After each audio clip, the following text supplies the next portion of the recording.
ڕێککەوتنە ڕاکێشانە لولەیە گازا خۆرەستیا رووسی دو تورکیا ڕاپەیوەندیان مۆسکۆ و ئەنکەرێ ڤەژاندن.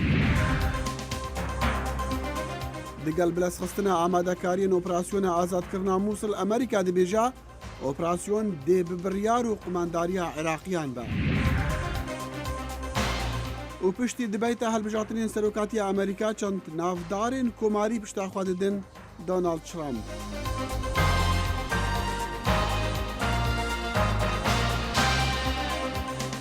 سڵاو و هیویندەمە خۆش ji کارمەند و هەفکارن کورد کۆنەکشن. کورد کۆنەکشن هەموو ڕۆژانێکی سێشەموان و هەینی لە بەشی کوردی دەنگی ئەمریکاوە ئامادە و پێشکەش دەکرێت و لە کەناڵی NRTەوە ڕاستەوخۆ پەخش دەکرێت. دەستپێکی کورد کۆنەکشنی ئەم ڕۆژمان پەرەسەندنی پەیوەندیەکانی نێوان ئەنکەرە و مۆسکۆیە. ڤلادیمیر پوتین سەرۆکی رووسیا و ڕەجەب تەیب ئەردۆغان سەرۆکی تورکیا لە پەراوێزی کۆنفرانسی جیهانی وزەدا کۆ دەبنەوە و لەسەر دروستکردنی بۆریەکی سەرەکی گواستنەوەی گازی سروشتی ڕێک دەکەون. ئەم کۆبوونەوەیەش بەشێکە لەو هەوڵانەی بۆ ئاساییکردنەوەی پەیوەندیەکانی مۆسکۆ و ئەنکەرە دەدرێن. لەو کۆبوونەوەیەشدا دۆسەی سووریا یەکێک بووە لە تەوەرە سەرەکیەکانی وتوێژی نێوانیان. لە کۆبوونەوەکەیدا لەگەڵ ڤلادیمیر پوتینی سەرۆکی رووسیا ڕەجەب تەیب ئەردۆغان سەرۆکی تورکیا ڕایگەیاند رووسیا و تورکیا هاوکاریەکانیان لەسەر شەڕی سووریاش زیاد دەکەن و ئەمە خاڵێکی گرنگی ڕێککەوتنەکەیانە. لەسەر سووریا ئێمە تاوتۆی چەندین ڕێگای هاوکاریمان کردووە. لەسەر حەڵاب ئێمە باسمان لەوە کردووە چ جۆرە استراتیژیەک دەشێت بۆ هاوکاری مرۆیی لەوێ بەکار بێت بۆ ئەوەی خەڵکی بتوانن دەستبەجێ ئاشتی و ئاراین بەدەست بهێنن. بەڵام پوتین دەڵێت ئەمەش بێگرفت نییە. ئێمە کۆچین لەسەرەوەی هەموو هەوڵێک بدەین بۆ ناردنی هاوکاری مرۆیی بۆ حەلەب، بەڵام تەنها یەک گرفت هەیە، ئەویش ئەوەیە کە چۆن ئاسایش دابین بکەین بۆ ئەو هاوکاریانی کە دەیان نێرین. هەرچەندە چاودێران ئەم سەردانی پوتین بۆ تورکیا زۆر بەگرنگ دەزانن لە باشکردنەوەی پەیوەندیە دوولایەنەکان، بەڵام پێشیان وان نییە بە تەواوەتی لەسەر سووریا ڕێک بکەون. لە میانی ئەم سەردانەدا هیچ چاوەڕوانیشی ئەوە نییە کە لە بەردانواندنی تەواو بکرێت لەسەر مەسەلەی سووریا، لەبەر ئەوەی هەندێک جیاوازی زۆر گەورە لەسەر داهاتووی ئەسەد و لایەنەکانی ئۆپۆزیسیۆنی میانڕەو هەیە. جا ئێستا ڕەوشەکە لەبار نییە بۆ ئەوەی هەردوو وڵات جیاوازی زۆر لە نێوانیاندا هەیە لەسەر ئەم مەسەلانە. لە پەراوێزی کۆنگرەی وزەی جیهانی کە لە ئەستەمبول بەڕێوەچوو رووسیا و تورکیا ڕێککەوتنێکیان ئەنجامدا بۆ دروستکردنی لولەی گازی سروشتی 900 کیلۆمەتری لە نێوان هەردوو وڵات. ئەم ڕێککەوتنە لە پاش کۆبوونەوەیەکی 4 کاتژمێری بوو. ئێمە کار لەسەر ئەم پرۆژەیە دەکەین کە ئەو گازەی لە رووسیا دەیکڕین لە باڵکانەوە بە ڕێگای دەریای ڕەشەوە بیگوازینەوە. بەشی دووهەمی پرۆژەکەشمان پەرەی پێدەدرێت واتە ئەوەی پەیوەندی بە پرۆژەی گازەوە هەیە لە ئەوروپا. ئەنکەرە ئەم پرۆژە 11 میلیارد دۆلاریە بە ڕۆڵێکی گرنگی خۆی دەزانێت لە دابینکردنی گاز بۆ بازاڕی ئەوروپا کە هاوکاری تورکیا بکات تا ببێت بە ناوەندێکی وزەی سەرەکی لە هەرێمەکە. ئەم پرۆژەیە سەرەتا لەلایەن پوتین لە ساڵی 2014 لە میانی سەردانێکیدا بۆ تورکیا پێشنیازکرا. هێرۆ زەنگەنە دەنگی ئەمریکا. وەزارەتە بەڕەوانیا رووسی دەبێژە ئەو ئامادە بوو هەفکاریە دیگەل ئەمریکا و وڵاتی دیەن ڕۆژئاوا بکە بۆ دانوستاندنان لەسەر ئاشتیا سووریا. جگرێ وەزیرێ بەڕەوانیا رووسی گۆتایانەیە ئەولەهیە لە بێژنگ پایتەختی چینێ کو ئەمریکا پێگرتنێن خواژ بۆ ئاگربەستا داوێ لە سووریێ بجهنان وی گۆجی ژە ڕەوشە سووریڕا بژارە لەشکەری قەت نەچارەیە و مایتێکردنا رووسیا بۆ ژناوبرنا تیرۆریزما نفنەتەوەیی بوو. ئەمریکا پەیوەندیە دیپلۆماتیک دیگەل رووسیا بڕین پشتی فڕۆکن سووری و رووسی هێریشی حەلەبێکرین. عێراقیەکان ئامادەباشیدان بۆ ئۆپەراسیۆنە چاوەڕوانکراوەکەی ئازادکردنی دووەم گەورەترین شاری عێراق لە دەستی تێرۆریستانی دەوڵەتی ئیسلامی. بەڵام بەو مانایە نییە کە بگوترێ ئاڵۆزی لەم ئۆپەراسیۆنەی مووسڵدا نییە، لەوانە نەگەیشتنە ڕێکەوتنێکی سیاسی بۆ قۆناغی پاش داعش و داوای سوننەکانیش بۆ کۆمەککردنیان لەلایەن بەغداوە. ئەمانەش بێلەوەی هێشتا ئەگەرونەگەری بەشداری تورکیا لەم ئۆپەراسیۆنەدا یەکلا نەکراوەتەوە.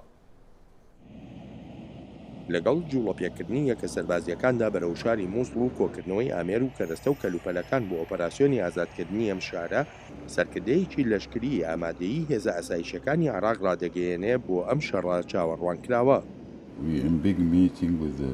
کۆبوونەوەیکی گەورەمان کرد لەگەڵ پێشمەرگەدا هەموو شتێک باش بوو پێشتریش لەگەڵ سەرک وەزیردا لە کۆبوونەوەدا بووین و سەبارەت بە ئۆپراسیۆنی مووسڵ هەندێک فرمانی پێدەین من پێم وایە هەموو هێزەکان بۆ مووسڵ مەشق و ڕاهێنانیان تەواو کردو و هێزەکانی هاوپەیمانانیش مەشقێکی باشیان پێکردوین و کەرەستە و کەلوپەلی باشیشان پێداوین هەر تەنها لەشکری عراق لەو ناوچانەدا نی یەکەکانی حەشدی شابیش لە دەوروبەری شاری مووسڵ جێگیر کراون و بنکەی پشکنینیشیان داناوە وەک ئەوانەی لە شارۆچکەی گەیاران واجبنا بعد تحرير هذا المناطق هەرچی ئێمە لەوە تا ڕزگارکردنی ئەم ناوچەیە پاراستنێتی ئێمە خۆمان خەڵکی ناوچەکەین و خەڵکی ئەم ناوچێش دەناسین و دەشتوانین ئەوانەی بە منکەکانی پشکنیندا دێنە گەیارە بیان پشکنین ئەرکەکەمان پاراستنی ئەو شوێنانەیە کە لەشکەر ئازادیان دەکات سەرکردە لەشکریەکانی عراق چاوەڕوانی کاتژمێری سفرن بۆ دەستپێکردنی ئۆپراسیۆنەکەیان و ئەم بڕیارەش لای سەرکردەی گشتی هێزە لەشکریەکانی عراقا تحضيرات ئامادەکاریەکان بۆ ئۆپراسیۆنەکانی مووسڵ دەستیان پێ کردووە بە پێ ئەو خشتەکاتی خۆمان داماناوە بەڵام ڕای ناگەێنم بە پشتیوانی یەزدان ئۆپراسیۆنەکان لە کاتی دیارێکراوی خۆیدا دەست پێ دەکەن حیدەر العەبادی ئەوەش ناشارێتەوە کە هێشتا تورکیا و ئەگەری بەشداریەکەی لە ئۆپراسیۆنی مووسڵدا تەگەرەیە هیچ جێگەیەک لەم کاتەدا بۆ هەبوونی لەشکری تورکیان نییە لە سەرخاکی عێراق چونکە ئێمە سەرخاڵی شەڕی دەوڵەتی ئیسلامین و بوونی سەربازەکانی تورکیا تەگەرە دەخەنە بەردەم هەوڵەکانمان لە شەڕی داعشدا تورکیاش وەک دەڵێت بنکە سەربازیەکانی لە باشێک بۆ مەشقوڕایەنان پێکردنی عراقیەکانەوە و بەردەوامی ژناڕەزایی خۆی دەردەبڕێ بەرامبەر ئەو ڕاگەیاندانەی عراقیەکان ڕاگەیاندنەکانی بەغدا و هاوشێوەکانیشی مەترسیدارن و وروژێنەریشن سەربازەکانمان ئەمڕۆ نەچوونەتە ئەوێ دەمێکە لەبێن و ئەچێکی بەسوول لە عێراق بەجێ دەگەێنن ئێمە هەستێکی دوژمنکارانەمان نییە بەرامبەر عێراقیەکان بۆ وڵاتە یەکگرتووەکانی ئەمریکاش پاراستنی سەروەریەکانی عراق گرنگە و هەبوونی یەک سەرکردایەتیش بۆ ئۆپراسیۆنی مووسڵ جێی بایەخێکی تایبەتە پرینسیبەکانمان لەسەر ئەم دووسیە زۆر ئاشکران هەموو جموجۆڵ لەشکریەکان لە عێراق کە پرینسیبێکی سەرەکی گرنگە لامان پێویستە بەڕێکخستن بێت لەگەڵ حکوومەتی عێراقدا ئێمە وەک هاوپەیمانان بەبێ مۆڵەتی حکوومەتی عێراق هیچ شتێک ناکەین دووهەم پرینسیبی سەرەکیمان سەروەری خاکی عێراقا ئەمەی لە باشی کەیە لەوانەیە بەهۆی لێکتێک نگەیشتنەوە بوو بێت بەڵام مۆڵەتی حکوومەتی عێراقیان نییە کاتێکیش باس دێتە سەر مووسڵ پرینسیبی هەرە سەرەکی یەک پلان و یەک سەرکردایەتیە هەر هێزێکیش لە دەرەوەی ئەم پرینسیب بێت ئەوە ینی کێشەی ڕشت کێشەکە هەر تەنها تورکیا نییە بۆ ئەم ئۆپراسیۆنەی ڕزگارکردنی مووسڵ هێزی حەشدی نیشتیمانی سوننەکانیش بەر لە دەستپێکی ئۆپراسیۆنەکە گازەندەی خۆیان هەیە بەغدا تەنها پشتیوانی لە شیعەکان دەکات هیچ سوننە ناکات خۆمان بە یەک دەزانین عێراقی هەمووانە ئەم جۆرە نیگەرانیانە سەرنجی زیاتری خستوەتە سەر ئەگەری شەڕێکی تری نێوان شیعە و سوننە لە پاش ئازادکردنی مووسڵ ئەمە بێ لەوەی چاودێر باس لە ئاڵۆزی زیاتری ئاینی و نەژادی دەکەن لە قۆناغی پاش داعش لە مووسڵدا و پشتی و پەرلەمانی تورکیا دەرباز بوونا سەربازن تورکیا بۆ ناف عێراقی پەسەند کردی پەرلەمانی عێراقی نەڕەحەتیاخوا نیشاندا و دەبێژە دەربازکردنا سنوورên عێراقی ji aliyê Tirkiya ve dagirkirina. Raporta Peyamên Dengê Amerîka ji Bexdayê. ئەنجومەنی نوێنەرانی عێراق لە دانیشتنێکی تایبەتدا بەتوندی وەڵامی پەرلەمانی تورکیای داوە و بە کۆی دەنگ ڕایانگەاند کە نابێت سوپای تورکیا سەروەری عێراق ببەزێنێت. بڕیارەکەی پەرلەمانی تورکیا و داگیرکردنەکە لەلایەن گشت فراکسیۆنە سیاسیەکان و گشت پێکاتەکانی گەلی عێراق ڕەت کراوەتەوە.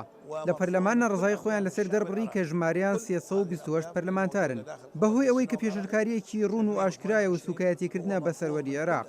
سەرەڕای ناڕەزایی ئەنجومەنی نوێنەرانی عێراق بە بڕیارەکەی پەرلەمانی تورکیا ئەندامێکی ئەنجومەنی نوێنەران ئاماژە بە پەیمانێکی نهێنی نێوان عێراق و تورکیا دەکا و بەنادستوری لە قەڵەم دەدا.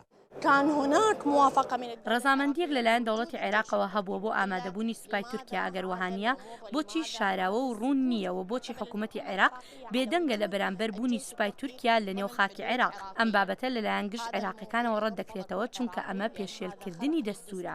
ڕای گشتی شەقامی عێراقی سوپای تورکیای بەداگیرکرد لە قەڵەمدا و هاوڵاتیان ڕادەگەینن کە ئامادەن بۆ ڕوبەڕووبوونەوەی ئەم سوپایە. نەکتەنها لە پێناوی شەڕ دەکەم بەلکو هەموو شتێک لە پێناوی دەدەم بۆ گەڕانەوەی مافەڕەوەکانی حکوومەتی عێراق. من ئامادەم شەڕی هەر داگیرکەرێک و هەر دژمنەکەم کە بێتە سەر خاکی عێراق. ئەگەر سوپای تورکی بێتە ناو خاکی عێراقەوە هەموو خەڵکی عێراق لێ یێتەدەن. من و کوڕەکانم و سوپای عێراق و گشتوڵەکانی عێراق بە بچووک و گەورەوە بەرگری لە خاشی عێراق دەکەین. بۆ ڕووبەڕووبوونەوەی سوپای تورکیا بوارناسێکی سیاسی ڕدەگەینێت کە عێراقیەکان ئەو توانیان نییە کە بەرامبەر بە سوپای تورکیا بوەست. هاوڵاتی ئامادەیە دژی هەر دوژمنێک و هێزێکی داگیرکەر شەڕ بکات، بەڵام دەبێت پرسیارێک بکەین ئایا هاوڵاتی سیڤل ئەو چەکەی هەیە تاوەکو شەڕی لەشکرێکی تەواوی پێ بکات کە هەموو چەکێکی پێیە؟ بڕیارەکەی تورکیا بەتوندی لەلایەن پەرلەمانی عێراق وڵام درایەوە و تیادا ڕایانگەیان کە خاچی عێراق هێڵێکی سوورە و پێشێلکاری سنووری عێراق بە داگیرکردن لە قەڵەم دەدرێتن. سڵاح بامەڕی دەنجی ئەمریکا بەغدا. هێشتاش هێزی پێشمەرگە و هێزەکانی حەشدی شعبی نەگەیشتوونەتە ڕێککەوتنێک لەسەر ئەنجامدانی هێرشی هاوبەش بۆ کۆنتڕۆڵکردنەوەی شارۆچکەی حەویجە لە ڕۆژاوای شاری کەرکووک. هەر بۆیەشە وەک پامنەری دەنگی ئەمریکا ئاماژەی پێدەکا نەتوانراوە وادەیەک بۆ ئەو هێرشە دیار بکرێت. بەهۆی ڕێکنەکەوتنی پێشمەرگە و حەشدی شعبی بۆ ئەنجامدانی هێرشە هاوبەشەکەیان بۆ سەر قەزای حەویجەی ڕۆژاوای کەرکووک تا ئێستا وادەی دەستپێکردنی هێرش بۆ سەر ئەو قەزایە دیاری نەکراوە، ئەگەرچی پێشمەرگە ئامادەکاری بۆ هێرشەکە کردووە. ئامادەکاری پێشمەرگە ڕاهێنانن جۆم و جۆڵ هەموو کارەکان ڕێککەوتون و توانیمانە کە هەموو پێشمەرگەکان ڕابێن و بتوانن بۆ شەڕی حەویجە بۆ هجومی هەویجە حاضر و ئامادەن. حەشدی شعبی دەیەوێت بە بیانووی هێرشکردنە سەر حەویجە هێز بباتە دەوروبەری کەرکووک و پێشمەرگەش بەمە ڕازی نییە، ئەمەش بووەتە هۆکاری دواخستنی هێرشەکە و وتەبێژی حەشدی شعبیش لە پەیوەندێکی تەلەفۆنیدا لەگەڵ دەنگی ئەمریکا ڕایگەیاند کە لە هەوڵدان بۆ ڕێکەوتن لەگەڵ پێشمەرگە، بەڵام بەرپرسانی پێشمەرگە متمانەیان نییە. وەدواکەوتنی هێرش بۆ حەویجە بەر لەوەی پرسێکی سەربازی بێ پرسێکی سیاسی سەربازیە لە ڕاستیدا. ئەوەندەی بۆ ماڕوون بووەتەوە ئاگادارین ئەوەیە هێزەکانی حەشتی شعبی و هێزە عێراقیەکان زۆر تێدەکۆشن حەول دەدەن بە بیانووی جۆرا و جۆر بە پێشکەشکردنی پلانی جۆرا و جۆر بگەنە ئەم مەحوەرانە و بە تایبەتی مەحوەری ڕۆژاوای کەرکووک و بە بیانووی شەڕی حەویجەوە لێرە دابمەزرێن و دواتر ئەجنداکانی خۆیان درێژە بدەن کە دیارە ئەمە سروشتی جوڵەی سەربازیەکە هێزێک کە شوێنێک دەگرێت دواتر بە ئاسانی ئەو شوێنە چۆڵ ناکات. لەگەڵ نزیکبوونەوەی وادەی هێرشکردنە سەر حەویجە پێشمەرگە لە سەنگەرەکانەوە چاودێری جموجۆڵی داعش دەکات و چەکدارەکانی داعشیش بە ماتۆرسکیل هاتوچۆی گوندە ڕووخاوەکانی نزیک سەنگەرەکانی پێشمەرگە دەکەن.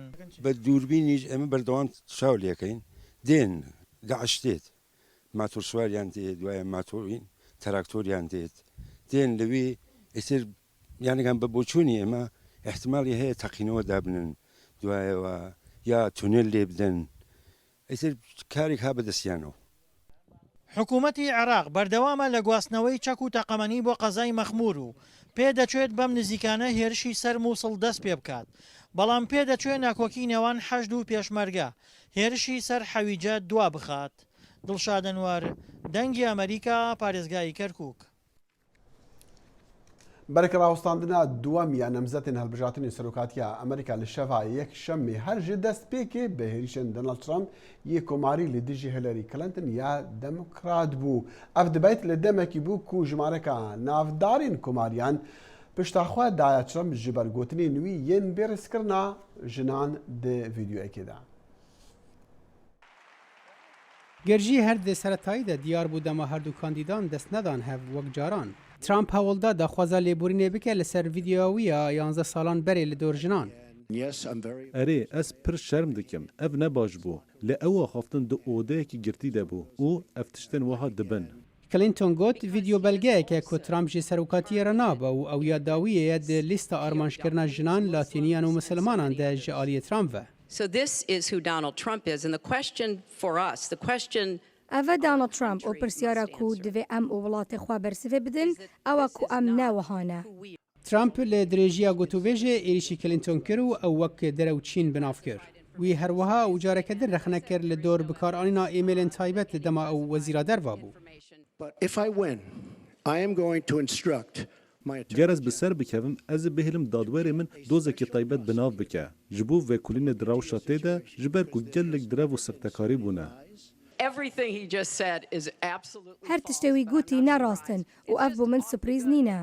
Tiştê baş ew ku kesekî wek Trump neberpirsê yasaya welatê me ye. Ji ber ku tê di zindanê de bî. کلینتۆن balkişand ser pêşniyara Trumpa qedexekirina misilmanan lê Trump got plana wî hat guhertin. Em ne dişar dayne li dijî Îslamê. Ew şaşiyeke û têlîstin di destê terorîstan da ku em wihane. Navê wê vekolîna tund e. Em diçin heremên wek Sûriye. Cihê ku ew bi 10,000 tên bi sedama Barack Obama û Hillary Clinton. Her du kandîd dê derbarê Sûriye û Rûsya de jî nelihev bûn. Clinton got kuştin û wêranaya Sûriye hemî bi sedema Rûsya û şêwazê wê dijminahiyê li wir. Rûsya biryar daye bi hemî hêza xwe li Sûriyê be û her wiha ew hez dike kî bibe serokê Amerîka. Ew jî ne ezim. Ez Putin nas nakim. Ez bawerim dê baş be ger em bi Rûsya re danistandinê bikîn. Ji ber em karîbû li gel hev şerê Daişê bikin wek numûne. Trump got rejîma Sûriye û Rûsya û Îranê şerê Daeş dikin û Amerîka jî piştgiriya serhildêrên Sûrî dike ku hîn ne diyara ew kî ne. Lê vê derbarê de Hillary Clinton got divê Amerîka piştgiriya Kurdan bike û wan li Sûriye û Iraqê çekdar bike. Ez ê çekdarkirina Kurdan bidim berçavan. Ew dostên me yên herî başin li Sûriye û her wiha li Iraqê. û ez dizanim hîn xem hene divê derbarê da û hîn xelek tên kêşandin. Lê divê çek û pêwîstiyên bû Kurdan bên dabîn kirin. Lê di dawiya vê gotûbêjê de bi kêmanî tiştekî geşbîn hebû di bersivdana pirsiyara dengdarekî de li dor aliyê erîniyê ku her yek ji wan diyêdin de dibîne. Zarokên wî bi awayekî balkêş bişiyan û dilsûzin. Ew baş ser dike û bi şûn de venagere. Tê zanîn Clinton û Trump dê bo cara sêyem û dawî gotûbêjê li Las Vegasê bikin di roja 19 vê mehê de. شەڕێ داعش کۆمەڵا دەوڵەتە ئیسلامی لە عێراق و لێ سووریە پشکە گرنگ بوو ژێ دەبیتە داویە نەمزەتێن هەڵبژاتنین سەرۆکاتیە ئەمریکا نەمزەدەی کوماری باوەڕ دەکات و ئالۆزیەن شەڕی سووری ژە ئەنجامی سەرنەکەتنە سیاسەتên birêveberiya demokratane xanim Clinton jî stratejîyaxwe diyar dike beşek jê piştevaniya Kurdan e. Digel me rastexwe ji Studiya London ya dengê Amerîka Kak Ezîz Talanî Kak Ezîz ئەندامê pêlbûra Partiya Azadiya Kurdistanê û şîretkarekî yan şîrovekarekî siyasetê ye. Kak Ezîz li tespêkê min dixwast ez bizanim ku hûn ji serokê dahatiyê Amerîka çi stratejiyê dixwazin ji Sûriya re yani divê çi bike? Spas ji bo û ji bo temaşevana bi rastî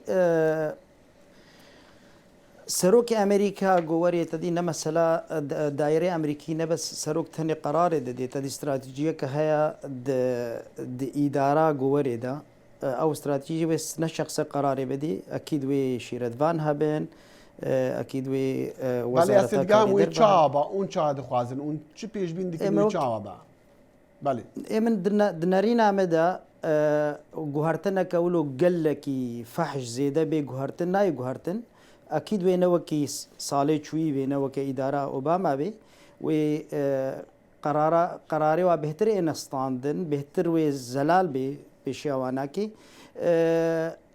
ئەو ئیدارا چوویژی نەگوە نەکاری بوو بکێ بەس مەسەلا سووریە تایبەتی مەسەلا سووریەدا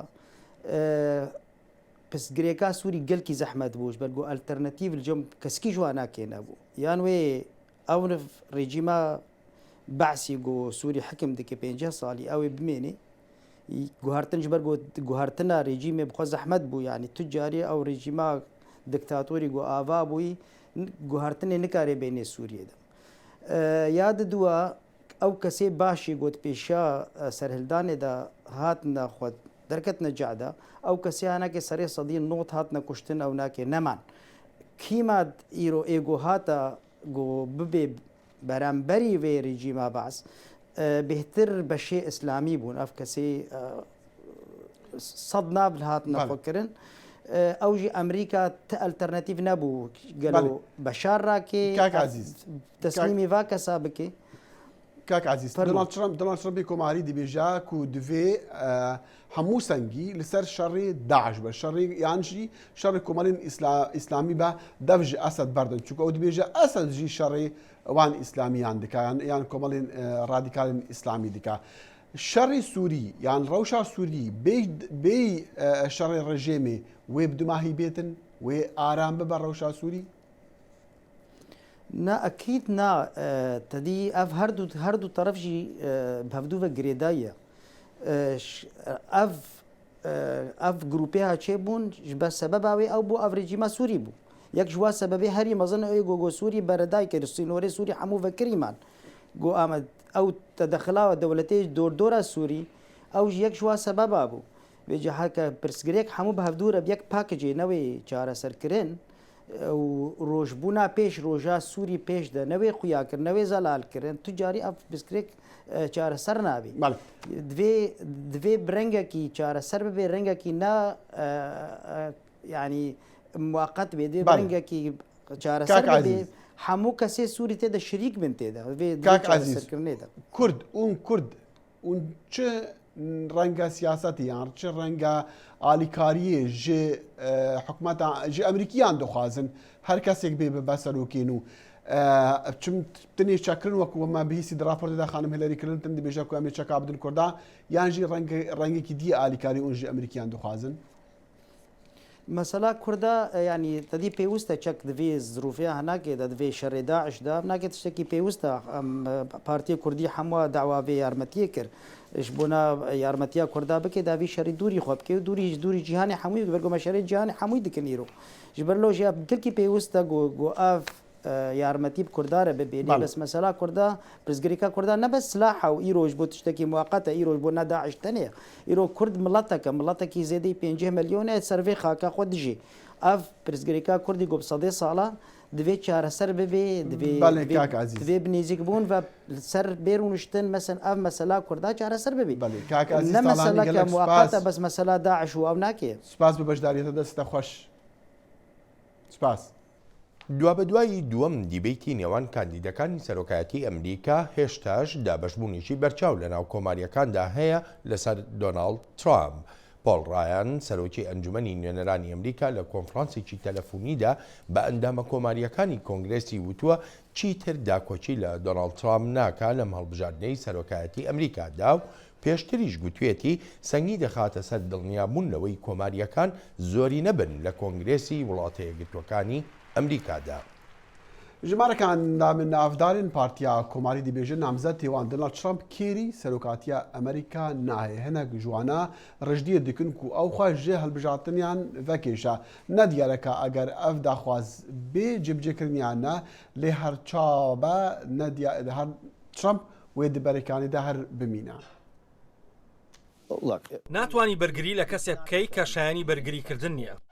مانجێک پێش هەڵبژاردن ترامپ دەبینێت هەروە لەلایەن هاوکارانی لە پارتی کۆماری دووری لێ دەکرێت. لەگەڵ ئەو پەری ڕێزم بۆت داوات لێ دەکەم واز بێنە. لە وەزیری دەرەوەی پێشوو خانمی کاندەلیزا ڕایس ڕابگرێتە سناتۆر جان ماکین هێندێک لە کەسانی پایابەرزی پارتەکە بەرهەڵستی ترامپن دوای بڵاوبوونەوەی تۆمارێکی 2005 کە بەڕاشکایی و بێڕێزی باسی ژنان دەکات. ئەگەر کەسێک بەو شێوەیە کە بەڕێز ترامپ سەبارەت بە ژنان دواوە ئەوە لەگەڵ هاوسەرم یان کچەکەم یان هەر کام لە پێنج خوشکەکانم بدوێ کاری پێ نادەم. ترامپ داوای لێبوردنی کردووە بەڵام کۆمەڵێک لە کۆماری خوازان بەربژارێکی نوێی دیکەیان دەوێت. ئێمە دەتوانین سەبارەت بە کاندیدەکانی دیکە بدوێن کەسانی وەک گەیتس خانمی ڕایس فەرماندار کەیس کە بۆ سەرۆک زۆر پشتیوانی بوو. بەرپرسی کومیتەی سەرانسەری کوماری ڕێنز پریباز ئامادەبوونی لەسەر پرۆگرامەکانی تەلەڤیزیۆن یەکشەممە هەڵوەشاندەوە بەڵام پشتیوانانی سەرسەختی ترامپ جەخت دەکەن کە ئەو هەروە بەردەوام دەبێت. ئەو مەبەستی نییە کە دەستبەردار بێت ئەو دەنجی لە هەر کاندیدایەک زیاتر هێناوە کە لە مێژووی پارتەکەدا کۆماری بوو ئەو پشتیوانانی بە سۆزی هەیە کە باوەڕیان پێێتی. پارتی کۆماری کە ئێستا جیاوازی تێکەوتووە ورەی لاواز بووە بۆی هەیە تووشی گرفتی زیاتر بێت کە بەرگری لە زۆرینەکە لە کۆنگرە بکات. دموکراتەکان هەز بە دەرفەت دەکەن. ئێمە وەک پارتی دیموکرات دەرفەتێکی مەزنمان هەیە، قەناعەتم هەیە کە دەرفەتێکمان هەیە ئەرکی ئەنجومەنی نوێنەرانیش ئەنجام بدەین. بۆ ئێستا تیشک دەخرێتە سەر ترامپ کە ڕۆژ یەکشەمە لەسەر تویتر وەڵامی ڕەخنەگرانی دەداتەوە. پۆلیس لە ئەنکەرە گازی فرمێسکڕژێن و گولەی پلاستیکی بەکارهێناوە بۆ بڵاو پێکردنەوەی گردبوونەوەیەکی سەدان چالاکوان لە ساڵیادی ئەو هێرشەی بە بەدترین هێرش لە مێژووی تورکیادا ناودێک دەکرێت. چالاکوانان ئەو قەدەغەکردنی ساڵیادەیان فەرامۆش کرد کە تایبەت بوو بە دوو هێرشی خۆکوژی لە وێزگەی سەرەکی شەمەندەفەر لە ئەنکەرە کە 103 کەسی تیادا کوژران. سەرچاوەکانی هەواڵ دەڵێن هێزەکانی پۆلیس بەلانی کەم 60 کەسیان دەستگیر کردووە. ڕۆژی دەی مانگی دەی ساڵی 2015 دوو هێرشبەری خۆکوژ وەک دەگوترێ پەیوەندیان بە تێرۆریستانی دەوڵەتی ئیسلامیەوە هەبووە لە نێو ئاپۆڕەی ئاشتیانەی چالاکوانانی کووردە خۆیان تەقاندەوە. دایکە مەریەم یا 75 ساڵی دیگەل دایکên شەمیە لە کوڕی خوا یێوندا بوو دەگەڕیا دتەقینا پاردا یا لە ئەنکەرێ هات کوشتن ناوێ دایکە مەریەم دەرکەت وەکا بزافکارەکە ئاشتیە پامێرا دەنگی ئەمریکا لە ئەستانبولی یەکەم بیرەوەریا کوشتناوێ ساغ دکە. دایکە مەریەم ev dayikek ji bo aşîtiyê her dem li kolanan bû û hemû bangaweziya wê aşîtî bû. Çi dibe beraber be em dixwazin em barişê dixwazin em yekîtiyê dixwazin em kuştinê naxwazin em naxwazin ku îdî dayîk bigirîn em barişê dixwazin em yekîtiya milletê xwe Kurd dixwazin. Dayika Meryem ku cara dawîn ji bo aşîtiyê di dehê cotmeha 2015 de berê xwedagara Enqerê di êrişa bombeyekê de yek ji wan kesan bû ku jiyana xwe ji dest da. Her wiha dayika Meryem dayika şemiyê bû ku ji salên notî vir ve li pey kurê xwe Ahmete ku dibin çavan dahatiyê wenda kirin. Dayika Meryem dayika aşîtiyê bû ku ji bo kes nemre bû mertala zindî li ber sînoran li Kobanê, Sêwasê, Şirnaxê li bîrarî nahiran Tinkê û li mîtînga aşîtiyê her dem bangewazî aşîtiyê dikirin. Kî wê nas dikir jê ra digot dayika Meryem. Me bexçe datanî bavê min ixtiyar bû hema baş bû yanî ez û diya xwe fazle em navatin bexçe vedima o wele diya min pir bariş dixwast û du kezebê çû kezeb jî nediye. Dayika Meryem 75 salê bû. Di darbeya 12 îlonê de ji bo debara mala xwe bike diçin İskenderunê. 25 salan li wir dimîne. Kurê wî Ahmed di salên notî de tê girtin û dibin çavan de êdî tu agahî jê nagirin. Ew roj e ku dayika Meryem li her derê li pey şopa kurê xwe Ahmed digeriyan. Keça Meryem Hikmet Polat ku kurê wî di refên YPG de jiyana xwe ji dest dabû dibêje li navbera mirina kurê min û dayika min de 6 me heye. من قاسي كوري فكر مقول برخي مرادة لضايقا فشتر نيفانانية كاسري راكة برينا تغدارة ضايقا مغدارة تيجيش بريني ضايقا مدرمانكة Kurê dayika Meryem Şemûz Kurutçî sicada dayika wî ye ku her dem li ser nimêj dikir vala maye. Li vir nimîja xwe dikir û destê xwe vedkir û got ya Rabî tu aviye li ser vê agirî de berdî. Duayê min her car wiha bû. Piştî dayika Meryem jiyana xwe ji dest dide keçikeke kurê wî Şemûz çê dibe û navê Meryem lê dikin. Sozan Yaşar dengê Amerîka Stenbol. دانیشتوانی باشووری هایتی دەڵێن هێشتاش کۆمەک و هاوکاریەکی ئەوتۆیان پێ نەگەیشتووە پاش زریانەکەی ماتیو. ئەندامانی دەستەیەکی فریاگوزاریش دەڵێن کەرەستە و کەلوپەلی بۆ خانوبەرەکان پێویستن چونکە نزیکەی هەر هەموو خانوبەرەکان زیانیان لێکەوتووە و هەر هەمووشیان بەهۆی زریانەکانی ماتیوەوە ئەو زیانانەیان لێکەوتووە. تا ئێستاش وزەی ئەلکتریک نەگەڕاوەتەوە بۆ ئەو ناوچانە و خۆراک و ئاوی خواردنەوەش بە شێوەیەکی بەرچاو کەمن. ئەڤڕۆڤ ماسیو هەلبەت زیاناوێ پتر لە هایتیدا چونکو دیارە وەکوتە دیتی وێرانکاریە چی بوویدا خانین خەڵکی نەگەلە قایم بوون ئەو لە هاشتە فلۆریدا گەشتەگەلک دەفعاڤێن ئەمریکی لێ زیانە وێ نەگەلک وەسا دیار بوو وەکو دێلەوە دەخیل تەنانەت ژمارەی زیانە گیانەکانیش هەتا ئێستا سەرچاوەیەک نەیتوانیوە کۆک بێت لەسەر ژمارەیەک هەندێک دەڕۆن بۆ 1000 هەندێک دەڵێن 600 هەندێک دەڵێن 500 هەڵبەتە هەتا ئێستا ژمارەکانی زیانە گیانەکانیش بە تەواوەتی کۆنەکراوەتەوە. بەڵێ تەماشەوانین هێژا هەتا ڕۆژە هەینی و کورتکوونەکشنەکەدی هەر شاد و بەختەوار بن و خۆدا حافز هەر شاد بن.